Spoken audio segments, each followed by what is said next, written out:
You're watching Guitar 101 Rammstein, and in this video I want to go over how to play a tempura and how to set it up and tune it. Um, nope, it's not held like a guitar and played like a guitar.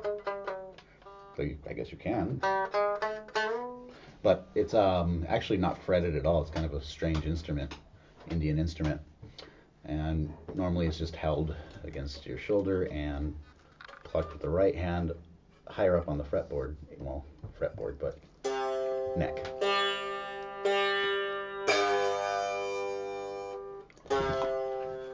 I'm not sitting at the best position to play it, but here's a quick demonstration just so you hear how it sounds.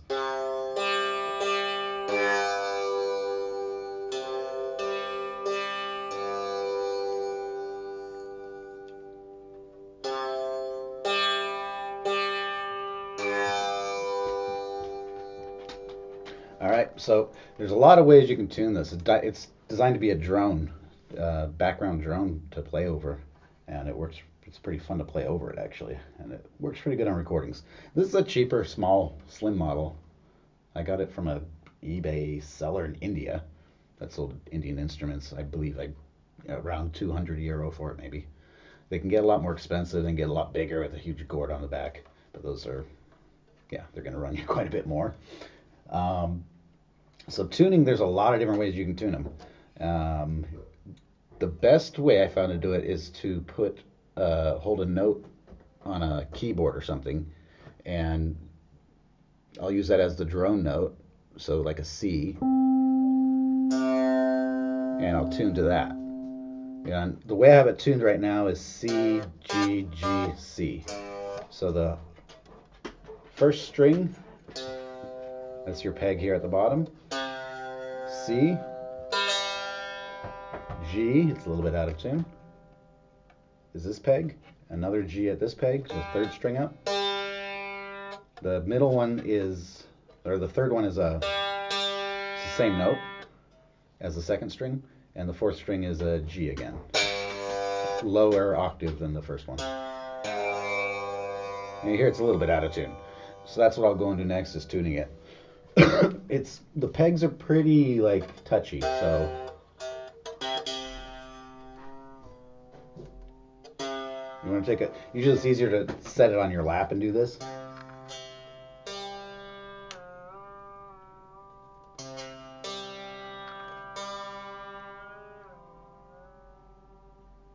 Now I don't have a drone note going, so I'm just doing this by ear.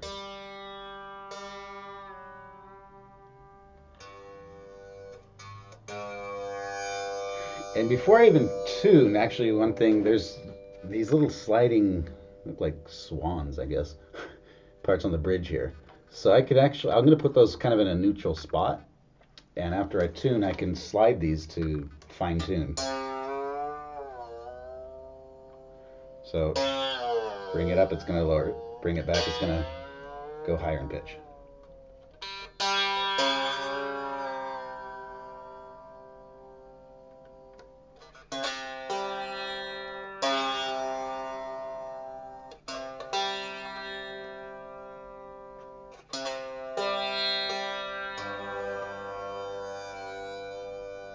What's crazy about these is the more you work with it a little bit with tuning it, you start hearing it better and better. It's almost a form of ear training because all the overtones it produces.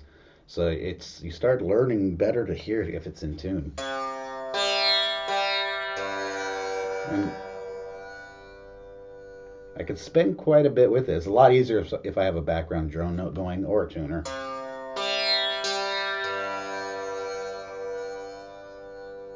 But not bad to do by ear because I'm tuning in basically in a fifth with C and G.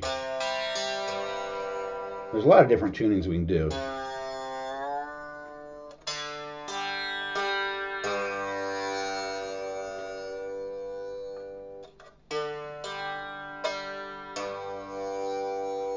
So I'm basically making kind of a chord the way I'm using it. When I first got this, because I never even played one before until I got this, and I knew what they sounded like, how they were played a little bit, and was kind of skeptical on getting a cheaper model on eBay. And when I got it, it sounded boring. Let me see if I can do a twist string really quick for you. Um, there's one little. I had to search quite a bit to find a video to explain this, and then I was like, oh, thank you, because I thought I was just ended up with a decoration. I was plucking it. It just sounded like that. And I was like, huh, where's that cool buzzing overtone sound?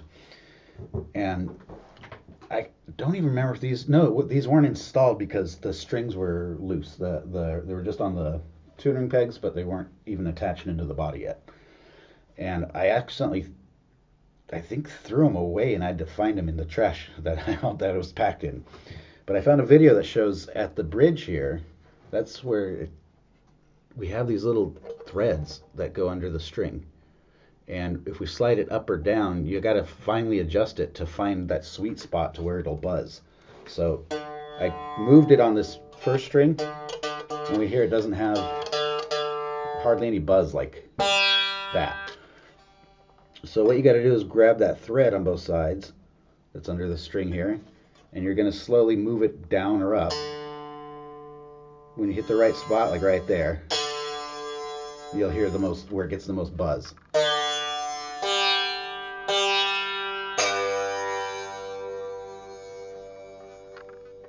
And it's kind of funny because it seems like such a ridiculously simple instrument.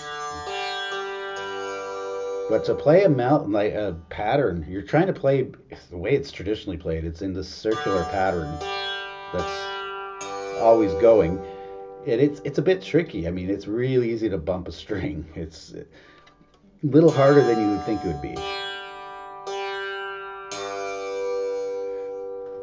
Also, when I pluck, I'm plucking high up on the neck. If I pluck down here, I don't get as nice of a tone. I don't get that cool effect it's known to have, that sound. And I'm not just plucking, let me turn it like this towards me. I'm plucking more like pushing down towards the neck.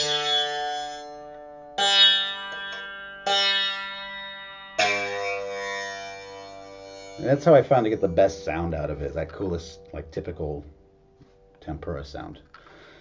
So that's it on this one. There's not a whole lot more to show, but that's just how I like to use it. I set it up. I've used it a lot in recordings in a background as a drone. It's produces a really cool sound. It really cuts through in the mix, even in metal music even. So it's a pretty cool, fun one to play around with. And that's it on this one. Thanks for watching.